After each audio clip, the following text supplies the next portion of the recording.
I am not communism. I am not agree with communism. My acts prove free press in Cuba. Y toda esa campaña de comunista, el gobierno revolucionario, campaña falsa, campaña canallesca, que ni nos preocupa ni nos asusta. El pueblo de Cuba sabe que el gobierno revolucionario no es comunista. I have said very clear that we are not communists. Lo dijo primero camino a La Habana y luego en su viaje a los Estados Unidos en 1959.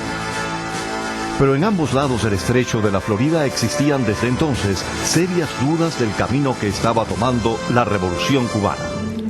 Los primeros contactos con la Unión Soviética se dieron desde el mismo inicio.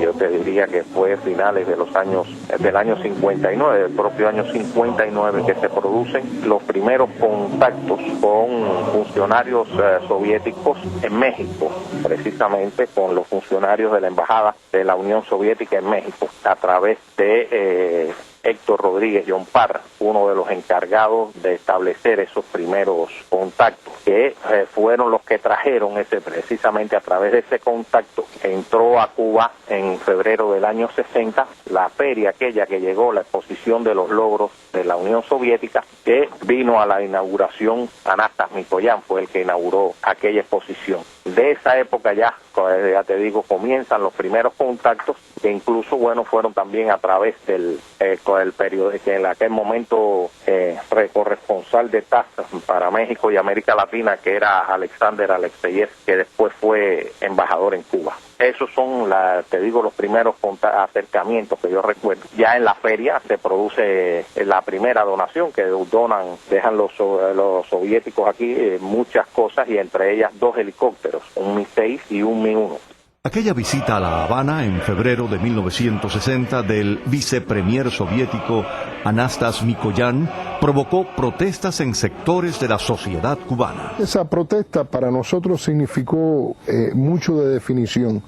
Nosotros en la universidad ya veníamos combatiendo las ideas comunistas que comenzaban a ser establecidas en Cuba. Pero todavía no teníamos una idea clara de que el gobierno se había definido hacia el comunismo. Cuando Anastas Mikoyan viene a Cuba, nosotros entendemos que Anastas Mikoyan fue el causante y uno de los directores de la matanza de Hungría, cuando la rebelión húngara. Y entonces pensamos, vamos a hacer un acto de desagravio a Martí, porque él le va a poner una corona en forma de hoja y martillo, vamos a llevar una corona en forma de bandera cubana.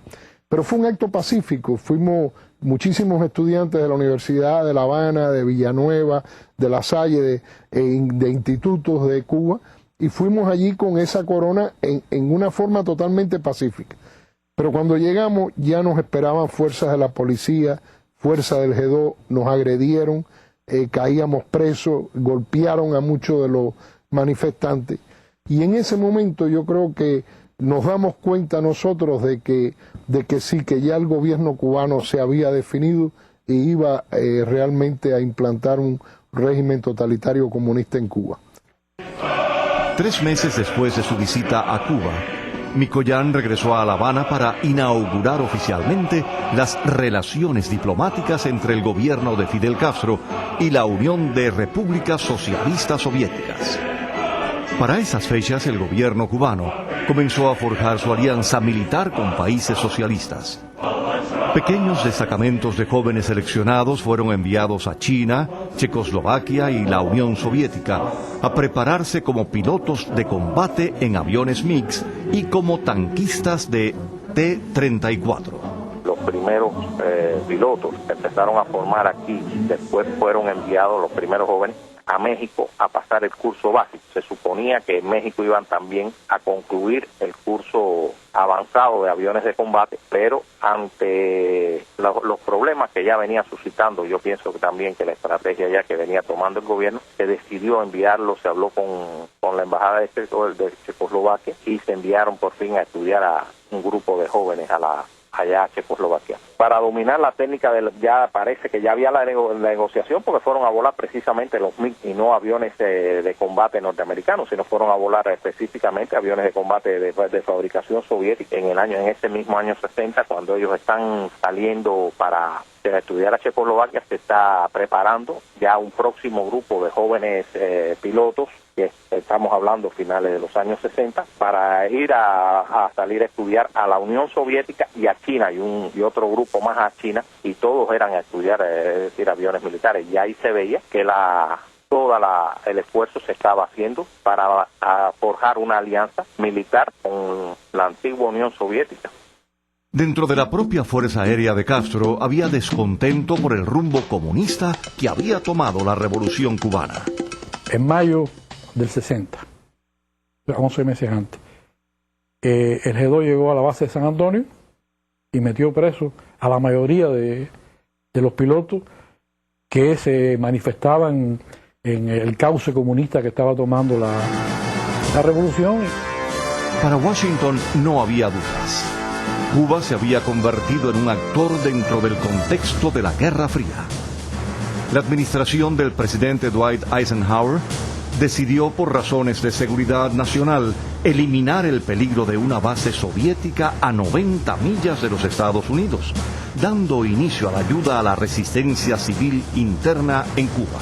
Ese plan consistía en crear entre los cubanos un frente revolucionario dirigido por figuras prestigiosas fuera de Cuba. Un entrenamiento a muchachos jóvenes que vendrían de Cuba para regresar a Cuba como team de infiltración, que era la idea original. El tercero era crear entonces fortalecer el movimiento clandestino en Cuba, y el cuarto punto era la constitución de una emisora que transmitiese hacia Cuba, que fue el origen de Radio Swan, que estuvo transmitiendo. En los primeros meses de 1960, tanto en la isla como en el exilio, grupos de cubanos que se sentían traicionados por Fidel Castro pasaron a la clandestinidad para luchar contra el régimen. Se creó así el Frente Revolucionario Democrático, integrado por varias organizaciones como el Movimiento de Recuperación Revolucionaria, la Democracia Cristiana, Montecristi, la AAA y Rescate Revolucionario. En estos grupos figuraban Manuel Artime, José Ignacio Rasco, Justo Carrillo y Manuel Antonio de Varona. Y había que designar a alguien. Entonces me pidieron que yo viniera. Yo había ayudado en Cuba a distintas organizaciones del Directorio Revolucionario y otros que se habían empezado a combatir a Castro. Y vine aquí, me entrevisté con cada uno de ellos individualmente. Yo no sabía para qué me habían pedido que viniera, y al final me informaron que ellos querían que yo regresara a Cuba a coordinar ese frente. Y yo fui el primer coordinador nacional del Frente Revolucionario Democrático, que agrupó a esas organizaciones clandestinas. Fuera de la isla, comenzó el entrenamiento militar de jóvenes cubanos exiliados. El concepto original era entrenar 3 grupos, los teams de infiltración, para entrar a Cuba y crear contacto con la resistencia y apoyo en las montañas.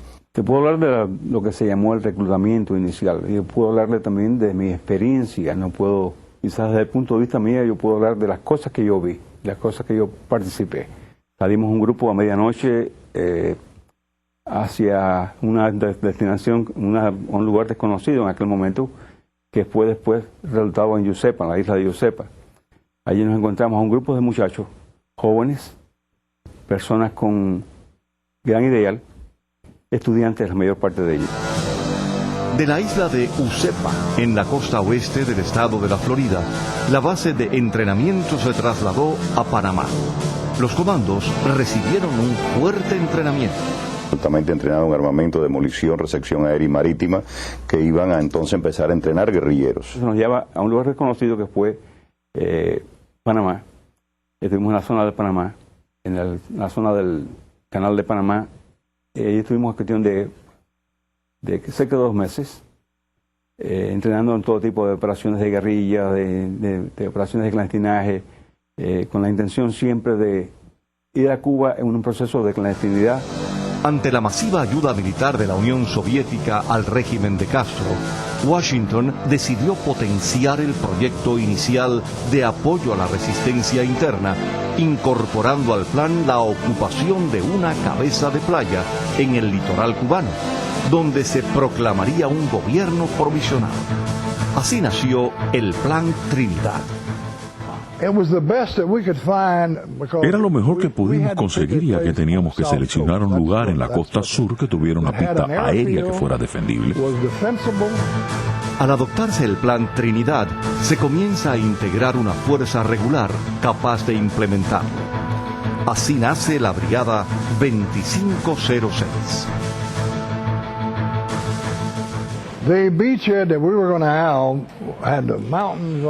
Así que, tomando una cabeza de playa donde impidiéramos el paso del ejército y por otro, un río que desembocaba a un pantano. Lo único que teníamos que hacer era asegurar media milla de tramo del río. About half a mile of riverfront. We could put tanks and incluso podríamos llevar tanques y morteros arriba en la montaña y apuntarles directamente, forzándolos a una retirada. Llega un momento que el plan original, que era de guerra de guerrilla, se cambia por completo. Y entonces se establece el Plan de Trinidad, en el cual desaparecen los tines negros, que se forman como batallones de la brigada, unidades regulares, y se mantienen los tines de infiltración o tines grises, que fuimos los que entramos en Cuba meses antes de la invasión. Mientras tanto, en Cuba, la lucha clandestina arreciaba y las guerrillas peleaban en las ciudades y en las montañas del Escambray, en el centro del país, y la Sierra de los Órganos, en la occidental provincia de Pinar del Río. Yo creo que en Cuba había una oposición muy fuerte, había varios grupos bien organizados. Nosotros formábamos parte del directorio revolucionario estudiantil y en un momento determinado, solamente en La Habana, el directorio contaba con más de 1.500 jóvenes ya en forma organizada para tomar, por ejemplo, la Universidad de La Habana. Trabajaba con Virgilio Campanería y estábamos en suministros. Lo de nosotros era ocupar la Universidad de La Habana, ocupar los institutos universitarios, preuniversitarios, que era ocuparlos y mantenerlos ocupados. ¿Para qué? Primero era como un símbolo y segundo ocupaba fuerzas de Fidel tratando de controlarnos a nosotros. Las elecciones presidenciales en los Estados Unidos se celebraron el 4 de noviembre de 1960. El peligro para la seguridad nacional que representaba una base de Moscú a 90 millas de las costas estadounidenses fue una constante en la lid electoral. Ambos candidatos presidenciales estuvieron informados del Plan Trinidad. El aspirante demócrata John Fitzgerald Kennedy, ganador del proceso, conoció durante la contienda los planes de invasión. Well, he was briefed by a person from CIA. Él fue informado brevemente por funcionarios de la CIA sobre lo que estaban planeando antes de las elecciones. Luego de su victoria, Kennedy, como presidente electo, recibió un amplio informe sobre el Plan Trinidad. He was informed 4 days after he won the election. Él fue informado por el jefe de la CIA Dulles en Palm Beach 4 días después de ganar las elecciones. Dulles. And they gave him the whole thing, the invasion. Él le informó de todo y este respondió que, bueno, que continuara con los planes, pero que le reservara el derecho de cancelar la operación en cualquier momento. So he wanted the entire plan sent down to the Joint Chiefs of Staff for their review. Dijo que quería que le enviaran a sus jefes de Estado Mayor conjunto todo el plan para una evaluación. Ellos lo recibieron, el plan, alrededor del 1 de enero. Lo estuvieron evaluando durante 2 semanas y finalmente lo aprobaron. El 3 de febrero vuelven a darle detalles del Plan Trinidad y muestra su aprobación. Eso es evidente. El presidente Kennedy aprobó el Plan de Trinidad en su comienzo. Sin embargo, a partir de los primeros días de marzo, y ya él empieza a cambiar su posición porque está mal asesorado por individuos que no tienen preparación militar. Entre ellos McGeorge Bondi, que era un abogado y es el que le hace una serie de sugerencias. El Plan Trinidad, es bueno destacarlo, que fue estudiado no por agentes secretos, sino por las más altas figuras militares de los Estados Unidos. El Estado Mayor Conjunto de las Fuerzas Armadas norteamericanas aprobaron el Plan Trinidad. Pero los asesores de Kennedy se manifestaron contra el Plan Trinidad. El presidente ordenó cancelar la operación y buscar otro sitio para establecer una cabeza de playa. Kennedy dijo entonces que le parecía muy espectacular que se hiciese en pleno día y por una zona como Trinidad, y sugirió un plan más aislado. Entonces se vio obligado todo el mundo a trabajar en un plan distinto, desechando Trinidad, y fue cuando se decidió, sin mayores estudios, Zapata. Según expertos y protagonistas, este fue un grave error estratégico. Los T-33 de Castro, con base en San Antonio de los Baños, al sur de La Habana, no tenían radio de acción para operar sobre la zona de Trinidad, en la parte sur del centro de la isla. Si el plan original se hubiera efectuado por Trinidad, al sur del Escambray, pues ahí nosotros no teníamos radio de acción para llegar con los aviones. O sea que no hubiéramos podido hundir ningún buque, no hubiéramos podido derribar ningún avión, porque sencillamente nuestros aviones no llegaban allí. Ese es un primer factor. Después de cancelar el Plan Trinidad, el 11 de marzo de 1961 se le pidió a la CIA que preparara un plan alterno. The only thing that they put down was that it had to be on the South Coast, have an airfield. Lo único que condicionaron fue que tenía que ser un lugar en la costa sur y tener una pista de aterrizaje. Como he dicho ya, cuando uno mira la región de la costa sur en un mapa, el único otro lugar con estas especificaciones es Playa Girón. El nuevo plan conservaba el objetivo de establecer una cabeza de playa con la participación de unidades de combate, integrada por exiliados que venían entrenándose desde el verano de 1960. De esta forma, el nuevo objetivo de la Brigada 2506 pasó a ser Bahía de Cochinos. Esto es 5 semanas antes del desembarco. Well, the brigade, now we had 6 battalions, actually 7 battalions. Bueno, en la brigada teníamos 6 batallones, de hecho 7 batallones con artillería pesada.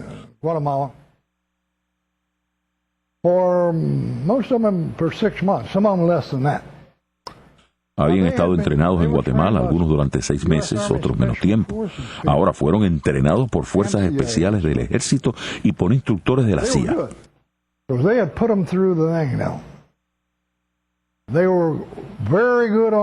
Eran muy buenos. El entrenamiento fue durísimo. Tenían muy buen manejo del armamento, de las tácticas y poder armamentistas, porque fueron entrenados como cadres. O sea, una escuadra podía expandirse a un escuadrón, y un escuadrón a una compañía, y una compañía a un batallón.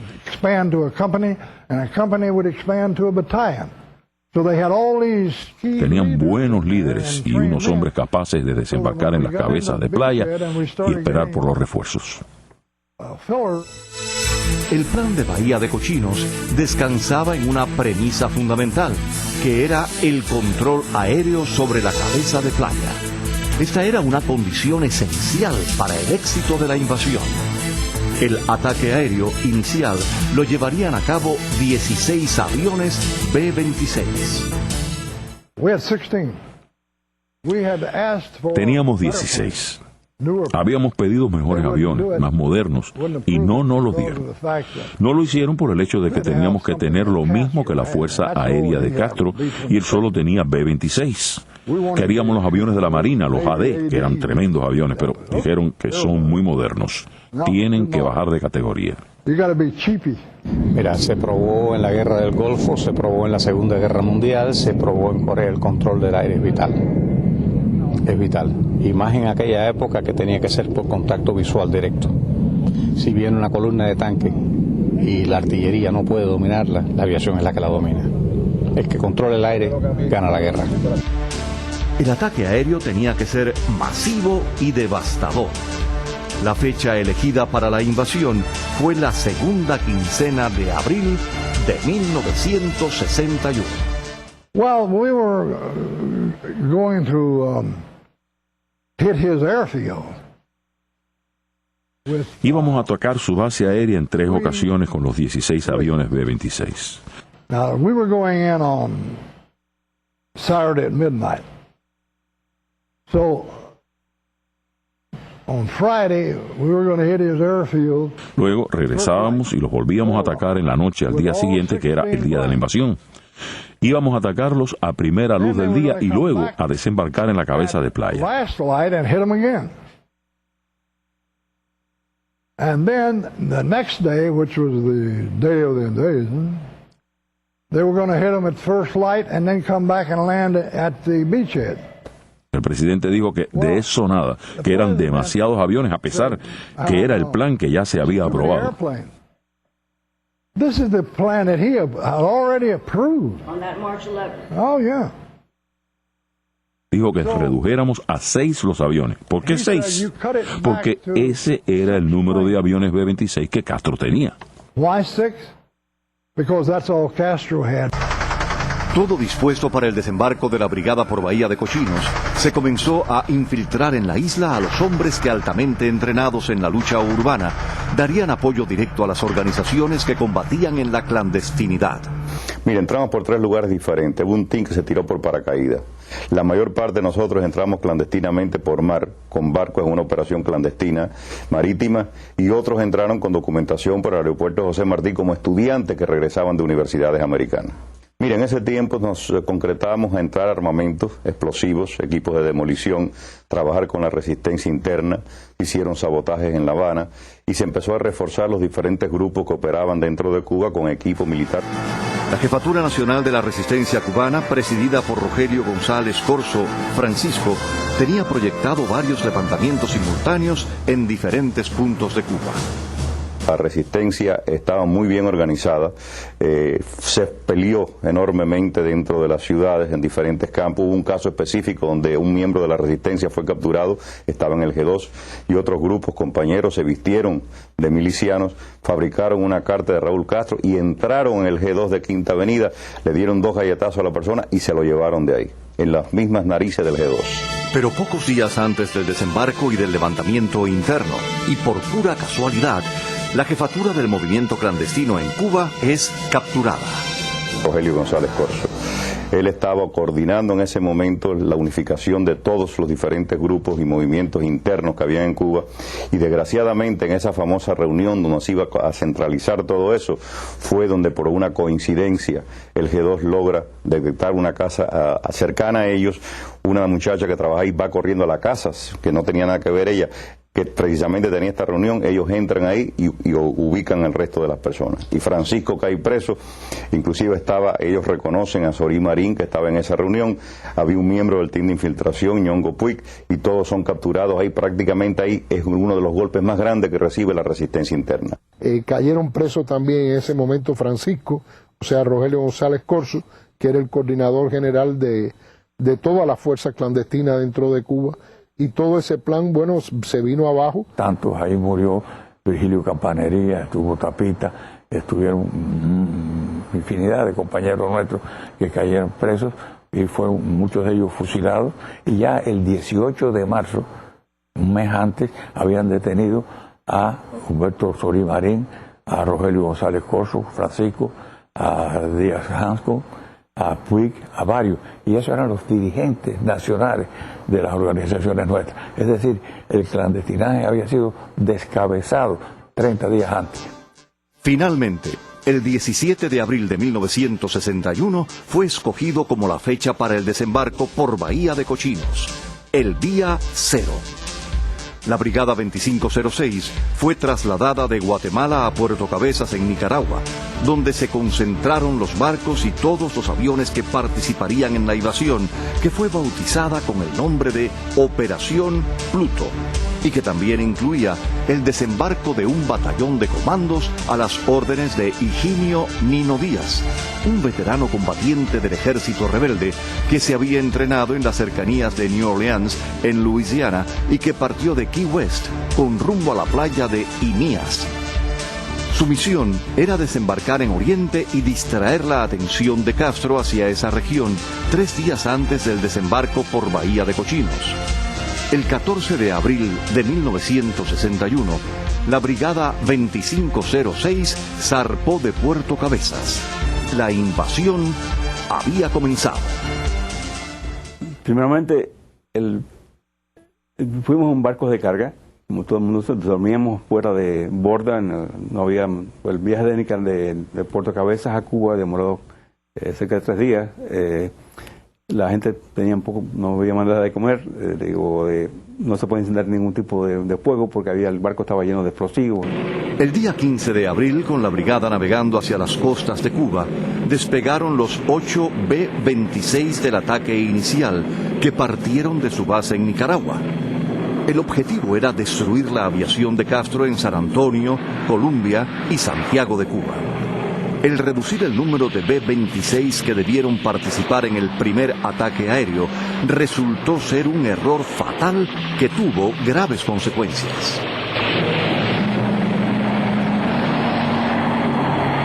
El fallo de ellos fue el bombardeo inicial, que debieran haber ido los 16 aviones, no 3 aviones a San Antonio, 3 aviones a Colombia y 2 a Santiago de Cuba.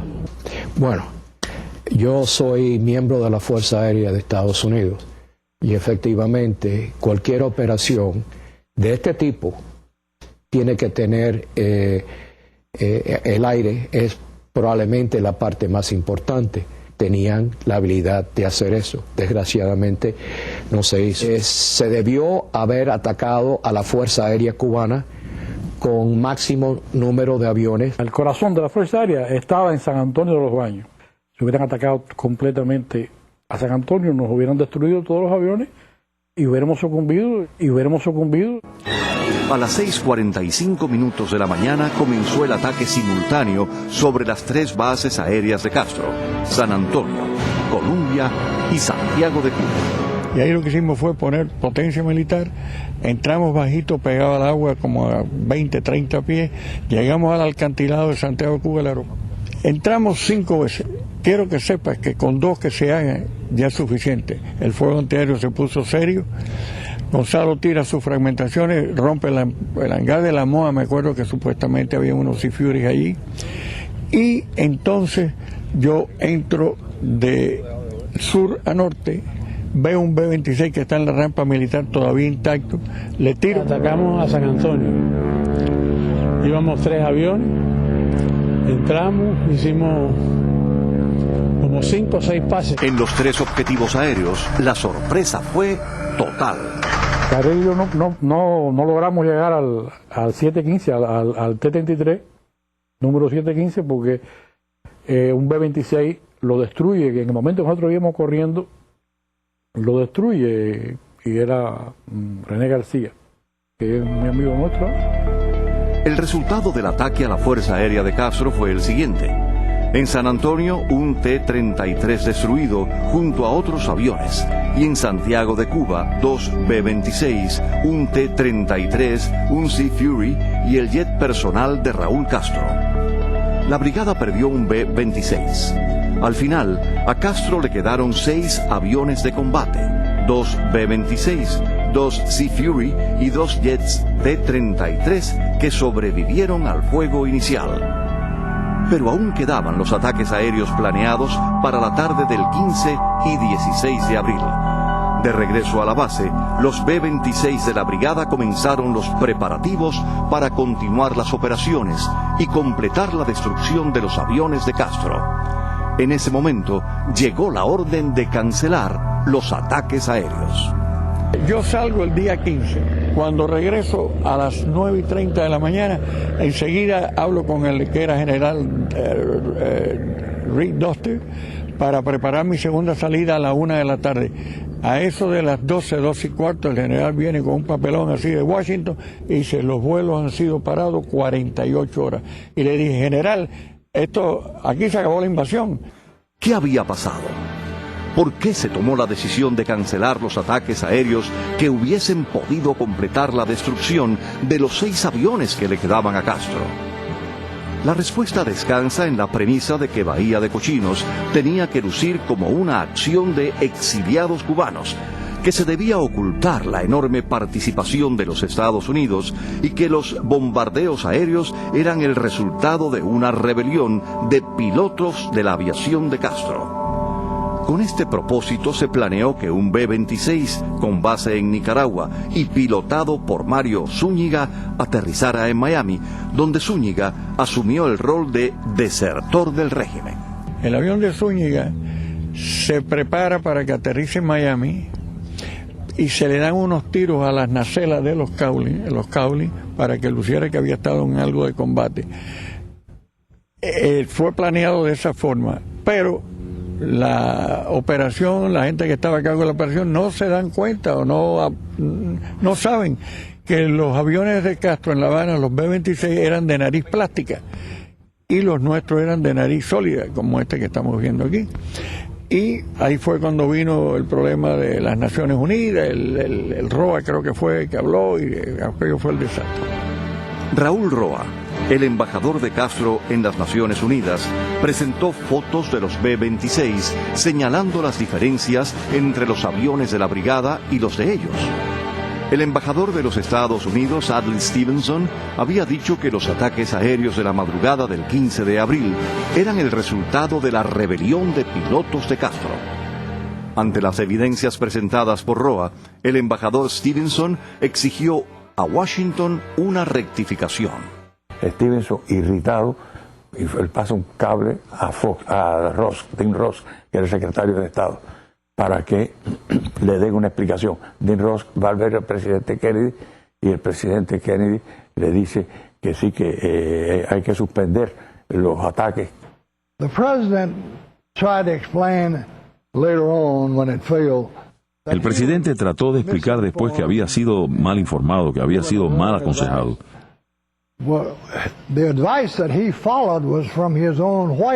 El consejo que siguió fue el que le dieron sus consejeros en la Casa Blanca, entre ellos Dean Rusk. They were more afraid of En realidad le tenían más miedo a la opinión pública mundial que a perder el combate. Y ese temor lo llevaron al extremo de poder decir que ellos no tenían nada que ver con la operación. La cancelación de los ataques aéreos en la tarde del 15 de abril y los del 16 resultó ser una decisión fatal. Sin el control del aire, los barcos de la invasión fueron presa fácil para los pocos aviones que le quedaron a Castro. Yo, siendo militar, en ese momento le hubiera dicho a cualquiera persona que esa operación iba a fallar. Otra consecuencia del ataque aéreo del día 15 fue el alertar a Castro 48 horas antes del desembarco. Eso pone a Fidel Castro y las fuerzas militares cubanas, ya saben que algo va a suceder. No saben dónde y no saben cuánto, pero saben que algo va a suceder. Ya hemos perdido la sorpresa, que es una de las cosas más importantes en una operación en este tipo.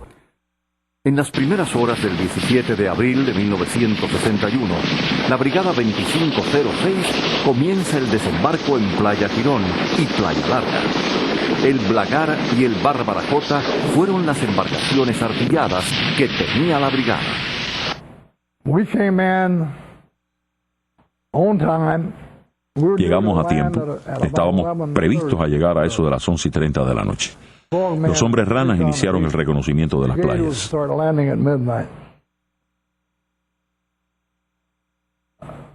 We got into the bay, right on the radar showing us the... La brigada comenzaría a desembarcar a la medianoche. Llegaríamos a la bahía. Y el radar nos había mostrado exactamente el punto de desembarco. Entered the bay. We had a big U.S. Navy LSD. They came up. Huge thing. Poco antes de que entráramos a la bahía, se nos acercó un gran navío de la Marina estadounidense. Se detuvo bajo sus compuertas y comenzaron a bajar todas las lanchas de desembarco. They were manned by CIA people. They brought them over to the ships where the crews saw Eran them. timoniadas por gente de la CIA que habían traído desde la isla de Vieques. Luego comenzaron a cargar las lanchas con gente, tanques y armamento, y finalmente la nave LSD partió. Boats got in line. They kept going very slowly into there, and everybody was blacked out. Everybody following one light on the. Continuamos navegando muy despacio. Todo estaba a oscuras. Nos guiábamos únicamente por una luz en la parte trasera de la lancha que teníamos delante. Playa Girón, Blue Beach. Turned off to the right, and the Los que ones se that were dirigían going a all Playa the way up Girón se fueron hacia el norte, a la derecha. Los que iban a Playa Larga continuaron en línea recta. El segundo batallón tenía como misión el desembarcar en Playa Larga, ocupar la zona de Playa Larga en sí, avanzar hacia una rotonda que estaba cerca de la playa en sí, ocupar esa zona, mientras que el batallón 5 desembarcaba. Después, la misión también era que los paracaidistas de batallón número 1 se lanzaran unas unidades frente que iban a ocupar lo que es la zona de Palpite en sí, lo que era el extremo que pasa lo que es la Ciénaga de Zapata. La batalla de rotonda viene fuerte el día siguiente. Nosotros ocupamos la zona de la rotonda, estamos envueltos en lucha constante con las fuerzas de Fidel Castro en aquel momento. Estamos tomando prisioneros, estábamos tomando individuos que habían en acción directa. Nosotros estuvimos en acción casi desde el primer momento. Los combates más fuertes, que yo tenga conocimiento, fueron en el área de Playa Larga y después, claro, en Pálpite. Cuando ya desembarcamos y reunimos la compañía, se nos da la orden de tomar el aeropuerto. Y avanzamos sobre el aeropuerto de Girón, porque era el que iba a servir de aeropuerto para que desde allí llegaran los suministros, llegara el gobierno provisional de Cuba y se constituyera allí. Y desde que llegamos empezamos a combatir. En la playa se encontraba el jefe de la brigada, José Pérez San Román, el jefe de mi batallón, Valentín Bacallao. El primer batallón de paracaidistas de la brigada se dividió para ocupar los frentes de Palpite y San Blas. En el mismo pueblo San Blas a las 7 menos 5 de la mañana. Normalmente, en el momento que pasaba un camión como con 5 o 6 milicianos que me vieron descender, y gracias a Dios que siguieron su camino y no lo reportaron porque estábamos en ese momento cayendo en... Yo desembarqué por la mañana, temprano, en una de las lanchitas esas famosas, y nos atacó un avión en el medio de Bahía de Cochino, desembarcando en Playa Larga. Y la lancha que venía atrás de mí casi la hundió e hirió al segundo de Máximo Cruz, que era Arturito Sánchez. La misión nuestra era ir hacia el frente de batalla y que el batallón 5 tomara las posiciones nuestras. Al amanecer, los aviones de Castro aparecieron sobre la cabeza de playa que había establecido la brigada en Girón y Playa Larga. El objetivo primario nuestro fue los barcos y posteriormente, y bueno, al mismo tiempo, si se presentaba la aviación enemiga que nos podía hacer daño a las tropas nuestras, pero fundamentalmente ese primer día fue contra los barcos. ¿Por qué? Porque es el suministro logístico. Varios barcos de la brigada fueron alcanzados por el fuego de los aviones de Castro. Cuando se apareció el famoso T-33 piloteado por Enrique Carrera, viniendo del sol, le disparó un cohete al barco Houston y lo alcanzó debajo de la línea de flotación en la zona de babor. El general José Ramón Fernández, el gallego, jefe de operaciones del régimen en Bahía de Cochinos, dice en su libro Girón: Esa noche fuimos rechazados en Playa Larga, no obstante los esfuerzos realizados por el batallón de la Escuela de Responsables de Milicias y otras unidades, que se encimaron y llegaron a las posiciones enemigas. La escuela tuvo numerosas bajas, y el enemigo también sufrió importantes daños. independientemente de las ventajosas posiciones que ocupaba y de su buena organización del fuego sobre la carretera, tránsito obligado para la ofensiva. Tenaces combates se sucedían en San Blas y Playa Larga. Yo jamás en mi vida había visto tanta valentía. Yo inclusive estuve en el ejército norteamericano, fui capitán de infantería, estuve en Vietnam 2 veces, estuve en muchísimos combates. Jamás en mi vida yo había visto tanta valentía como la valentía de estos soldados en la invasión de Bahía de Cochinos. El desembarco de los comandos de Nino Díaz por Oriente se había frustrado en 2 ocasiones y al barco Santa Ana, en donde navegaban, se le ordenó que tomaran rumbo a Girón, donde llegó al atardecer del 17 de abril.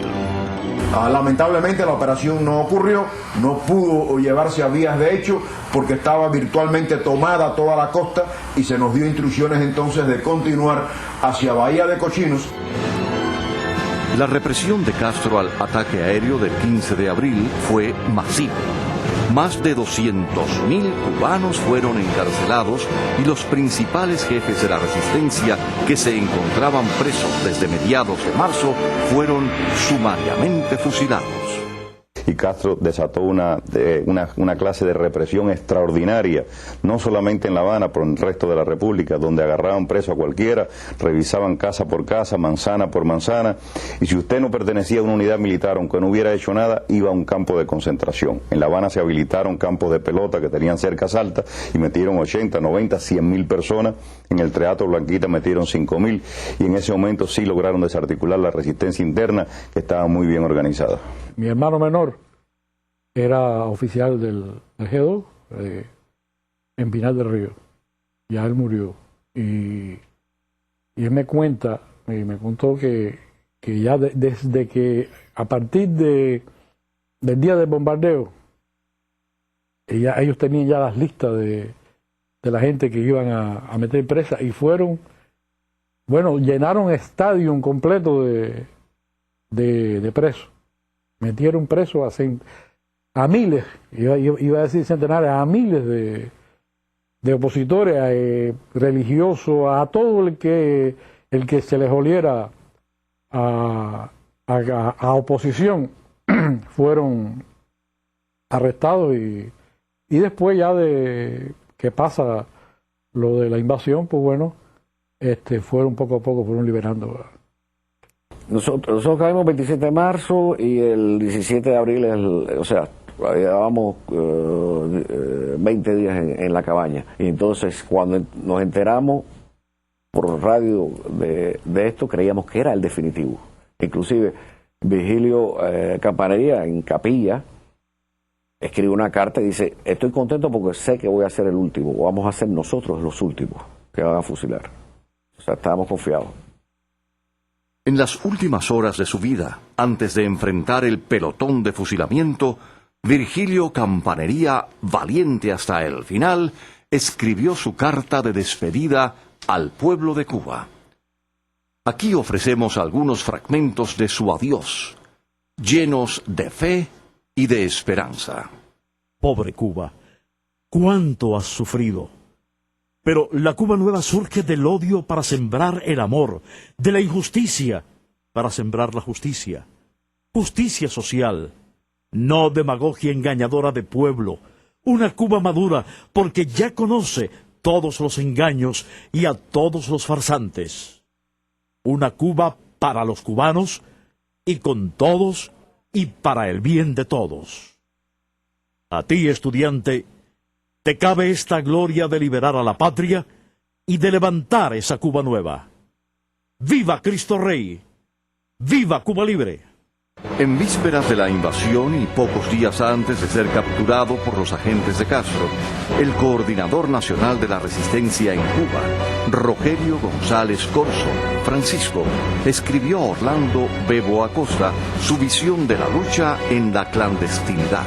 De la última carta que escribió en vida Rogelio Francisco antes de ser fusilado en la cabaña, se le escribió a mi suegro, donde no sé si se podrá leer el texto, pero ya sonaba como que sabía que el fin estaba cerca. El 20 de abril de 1961, Rogelio González Corzo fue fusilado. En esos días de sangre y sacrificio cayeron frente al pelotón de fusilamiento Manuel Yongo Puig, Rafael Díaz Gascón, Eufemio Fernández, Humberto Sorí Marín, Alberto Tapia Ruano y muchos otros valientes de la resistencia clandestina. Horas antes de su muerte, Rogelio González Corzo, Francisco, escribió a su padre una carta en la que se refleja el espíritu de sacrificio de la generación que se enfrentó en aquellos trágicos días al régimen comunista. No tienen en ningún momento que abochornarse de mi prisión y fusilamiento. Al contrario, espero que estén orgullosos de su hijo y que sepan adoptar una postura correcta en el momento en que Dios y la patria pedían el sacrificio de su hijo. Mientras Castro fusilaba a los jefes de la resistencia interna, en Bahía de Cochinos se derramaba sangre de cubanos que en ambos lados peleaban por creencias opuestas y enfrentadas en el contexto global de la Guerra Fría. En su libro Girón, el general José Ramón Fernández escribe sobre los combates finales el 19 de abril. A las 11 de la mañana en San Blas y durante todo el día tienen lugar incesantes y violentos combates en el frente oeste de Playa Girón. Nosotros aguantamos San Blas, ahí no pudo entrar el enemigo, por lo menos hasta el martes, tarde en la noche. Uno de los ejemplos de extraordinario valor fue el enfrentamiento de Felipe Rodón con un tanque T-34 fabricado en la Unión Soviética. Que era un muchacho que tenía 18 años de edad y se enfrentó a un tanque enemigo con una bazuca y el tanque acabó con su vida. En el ya mencionado libro del general de la FARC, Gallego Fernández, se constata la ausencia de Fidel Castro del frente de batalla en Bahía de Cochinos desde la tarde del día 17 hasta la mañana del día 19 de abril, respondiendo a rumores de otros desembarcos. Fidel se marchaba inconforme con tener que abandonar la zona. Antes de marcharse, pidió confirmación de ese ataque en esa región de La Habana y le dijeron que sí, que era cierto y que ya se habían hecho contacto con el enemigo. Si no hubiera sido así, estoy convencido que Fidel no se marcha de la región Australia Playa Larga en la Ciénaga de Zapata. Y allí, en medio del olor a pólvora y sangre, no faltó el humor del criollo cubano. Y cuando regresé, que el jefe mío del Valle me dijo, ¿cuántos son? Yo tenía la lengua afuera porque había que correr en el fango. Y le dije, son como 20 o 30. Y se vienen a entregarse. Y digo, no, son como 20 o 30 mil que vienen ahí. Luego de 3 días de intensos y violentos combates, la Brigada 2506 se quedó sin municiones para continuar la pelea. Los pocos aviones de Castro habían logrado hundir a los barcos de suministro de la brigada. Las municiones estaban en el fondo de la bahía. La brigada nunca se rindió. Fue en ese momento terrible y trágico en que 6 norteamericanos se unieron al esfuerzo de los cubanos por conquistar su libertad. 4 de ellos ofrendaron sus vidas junto a los cubanos, en el empeño por evitar que la Unión Soviética pudiera establecer una base militar a 90 millas de las costas de los Estados Unidos. Sus nombres: los pilotos Riley Schamberger y Thomas Ray, y los navegantes Way Gray y Leo Baker. Los pilotos americanos que no debían de haber volado nunca con nosotros porque eso era prohibido por el State Department de ellos, se portaron, nos dieron un soporte tremendo y fueron a volar, y ya tú sabes que fueron derribados 2 aviones con 4 de ellos a bordo y quedaron allí. Y yo, desde el día que estuvieron con nosotros, mi opinión personal es que fueron magníficos, muy buenos, muy diligentes y muy bien preparados, y nos dieron lo mejor que ellos pudieron darnos. En estos momentos, y evidenciando la hermandad que se había creado entre los miembros de la Brigada 2506, un grupo de voluntarios cubanos y estadounidenses se dieron a la tarea, día y noche, de rescatar al mayor número posible de sobrevivientes. Y el esfuerzo no fue en vano. Estuvimos combatiendo con los miembros de la brigada hasta que se les acabó el armamento. Estos hombres, miembros de la brigada, está más de decir que pelearon como leones contra un amigo muy superior. Al perderse la playa, nuestro grupo salió y fue recogido por un barco, un destroyer americano, y se pidieron voluntarios para ir al rescate de nuestros compañeros del 5º Batallón que habían desembarcado en el barco Houston, que fue hundido en Bahía de Cochinos.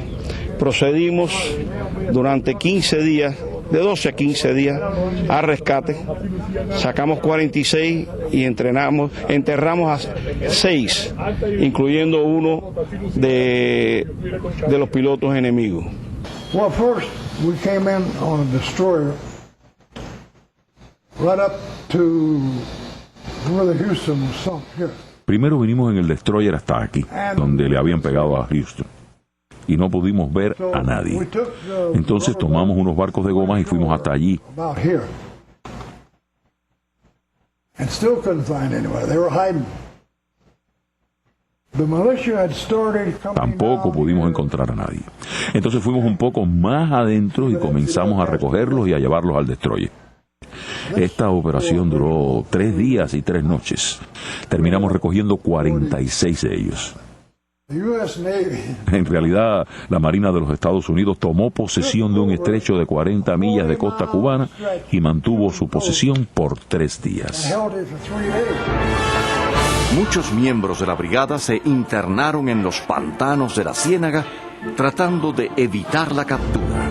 Yo no tenía agua ni tenía nada, estuve hasta el día 26 sin agua, estuve como 7 días, 6 días o 7 días sin agua. Primero me tomaba el orine, después encontré una botella de cerveza Tuey y oriné un poquitico ahí, me enjuagaba la garganta por la mañana y por la noche. Y entonces al día siguiente nos agarraron en una escaramuza a 3 de nosotros. Me llevaron a un bohío en tierra de la gente más pobre de allí porque era un carbonero negro, y ese señor se veía lo que estaba sufriendo porque nosotros habíamos perdido, y a escondida de los milicianos cogió una lata de leche condensada y le hizo 2 huecos, me dice, tómate esto porque estás en muy mal estado, y después me dijo, y acuéstate ahí, y me quitó la camisa, el uniforme por atrás y me echó creolina porque tenía las heridas que me había hecho, las esquirlas del tanque, me habían salido gusanos, y me mató los gusanos y me salvó la vida. La noticia del desastre de Girón estremeció a Washington y golpeó las fibras más sensibles de la Cuba rebelde.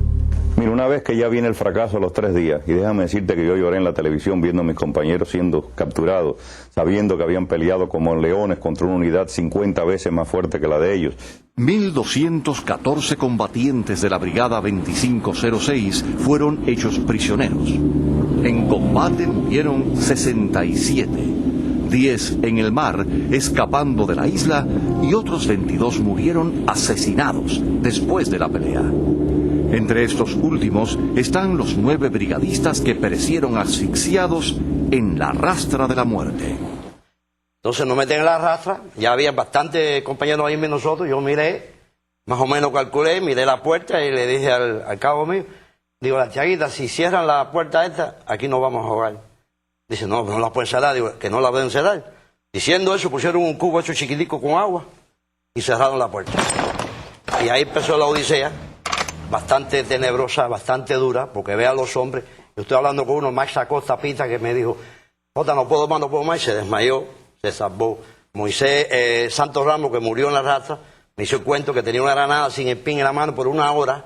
Yo le dije, ¿por qué no se la tiraste? Si de todas maneras nosotros nos van a matar. Y entonces ese se murió. Entonces el Néstor Pino Marina, coronel Néstor Pino Marina, estaba ahí, estaba también medio muerto, el negro Mesa, con una mano quemada, sacó la hebilla y empezó a hacerle así a la rastra, se encontró un tubito chiquitico en la rastra y empezó a hacerle así, abrió un huequito que pudimos meterle nada más que todos 2 dedos y un poquito nada más, para que tropezara el aire, para que entrara. Entonces gracias al negro Mesa, que ya yo estaba ya caducando, con qué dice, me cogió la cabeza, me la puso en el hueco. La brigada fue juzgada y sufrió 18 meses de prisión, logrando salir por gestiones del comité encargado por el presidente Kennedy para negociar su liberación. La llegada de los brigadistas a Miami, donde miles de amigos y familiares los recibieron como héroes, fue un momento de júbilo y orgullo para el joven exilio cubano. El por qué fracasó Bahía de Cochinos fue y seguirá siendo motivo de intensos debates. Lo que no está a discusión son los ideales y el valor de los miembros de la Brigada 2506. El valor demostrado por las tropas de la brigada es casi incomprensible, porque en muchos casos ellos eran una minoría y estaban peleando en contra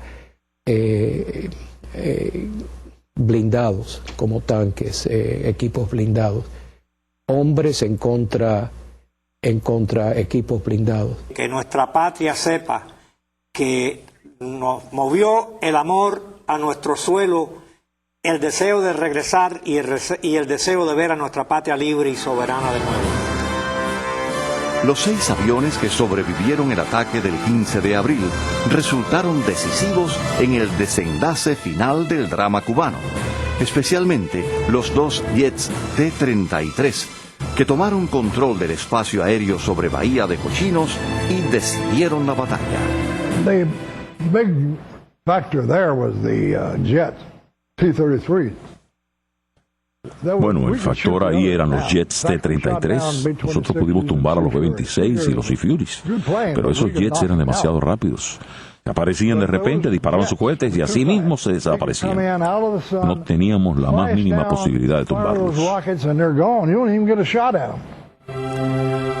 Desde esos trágicos días de abril, el presidente Kennedy vivió obsesionado con el fracaso de Bahía de Cochinos.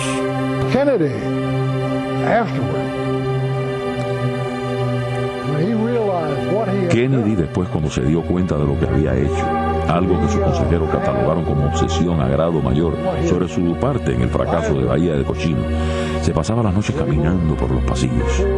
No se podía quitar la imagen de estos hombres de su mente.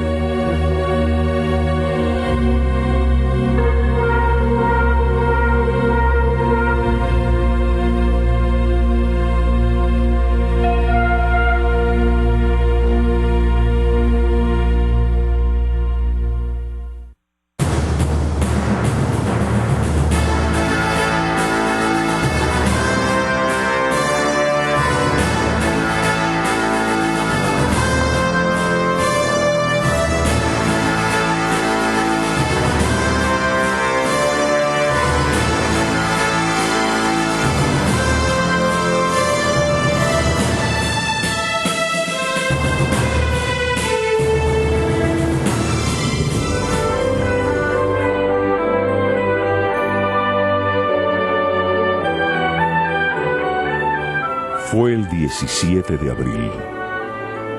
Llegamos de madrugada.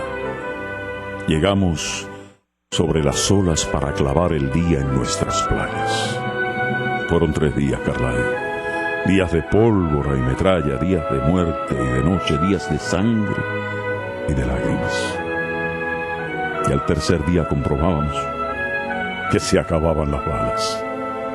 Y entonces vino lo hermoso, con perfume de alborada y al toque de una corneta metafísica y fantástica. Los muertos de Sopillar, de Girón y Playa Larga se alzaron sobre la muerte, se alzaron sobre la nada, se alzaron sobre la sangre de aquellas arenas blancas e iniciaron en la noche una marcha de avanzada. Qué hermosos, Carlyle. Qué hermosos los cadáveres sin balas. Qué hermosos, Carlyle. Qué hermosos con bayoneta calada. Qué hermosos, Carlyle. Qué hermosos. Saben que no hay retirada. Qué hermosos, Carlyle. Qué hermosos los cadáveres patriotas de Sopillar y San Blas, de Girón y Playa Larga.